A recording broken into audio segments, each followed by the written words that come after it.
उत्तर प्रदेश के मुख्यमंत्री योगी आदित्यनाथ ने आज गया जी के वजीरगंज में एनडीए प्रत्याशी के समर्थन में एक चुनावी जनसभा को संबोधित किया। योगी आदित्यनाथ ने आरजेडी पर साधा निशाना, कहा जो राम का नहीं हुआ वो हमारे किसी काम का नहीं।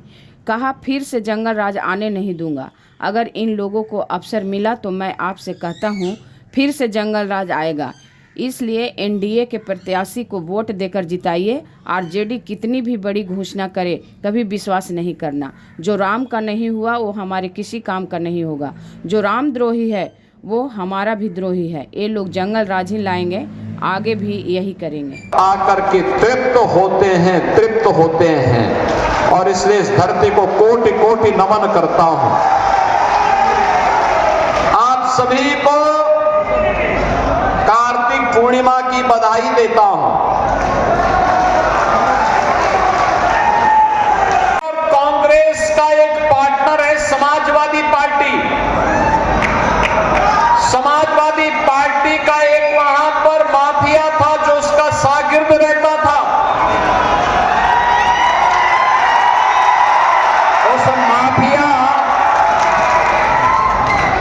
उस माफिया ने लखनऊ में समाजवादी पार्टी की सरकार के समय एक नहीं गरीबों की जमीन पर और सरकारी जमीन पर 4 किले में मकान बना डाले थे। हमारी सरकार आई, मैंने पूछा भाई ये 4 किले नुमा बड़े बड़े बंगले किसने बनाए हैं? तो लोगों ने कहा कि फलाने ने। मैंने कहा ये तो कुख्यात माफिया है। लोगों ने कहा हाँ। तो मैंने कहा फिर बुलडोजर की कार्रवाई हो जाए ना। और बहनों और भाइयों, आज मुझे बताते हुए प्रसन्नता है, हमने उस जमीन को पहले प्लेन किया और फिर उसी जमीन पर गरीबों के लिए आसियाना हाई राइज बिल्डिंग बना करके, ऊंची बिल्डिंग बना करके गरीबों के आवास बना दिए गए।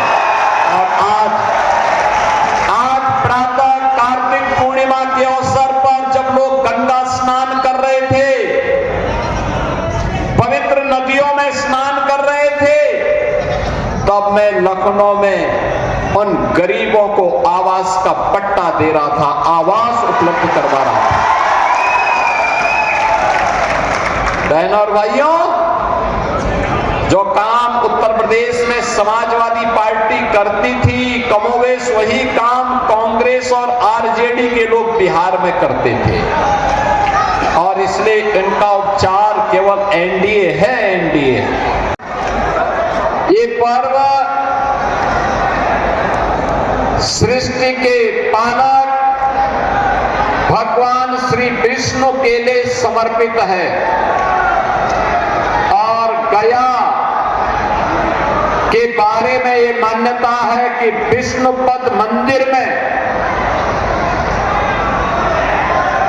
मोक्ष का द्वार खुलता है और वह मोक्ष का द्वार कोई और नहीं,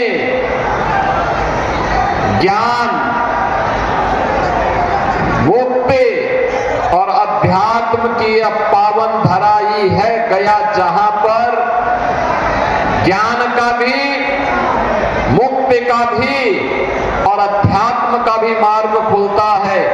ऐसी पावन धरा को मैं कोटि कोटि नमन करते हुए आप सभी का अभिनंदन करता हूं। बहनों और भाइयों, इसी गया ने महात्मा बुद्ध को ज्ञान प्रदान किया था। और यही धरती है जहां से आचार्य चाणक्य ने भारत के स्वर्ण युग की शुभारंभ किया था। चंद्रगुप्त मौर्य को अखंड भारत का सम्राट बना करके आज उसी धरा पर नमन करने का का मुझे सौभाग्य प्राप्त हो रहा है। ये धरती इतनी पवित्र है कि मनुष्य तो ज्ञान, मुक्ति और अध्यात्म की प्राप्ति के लिए इस धरा पर आता ही है। सनातन धर्म की हमारी परंपरा है कि स्वर्ग लोक के पितर भी इसी धरती पर आकर के तृप्त होते हैं और इसलिए इस धरती को कोटि कोटि नमन करता हूं। आप सभी को कार्तिक पूर्णिमा की बधाई देता हूं।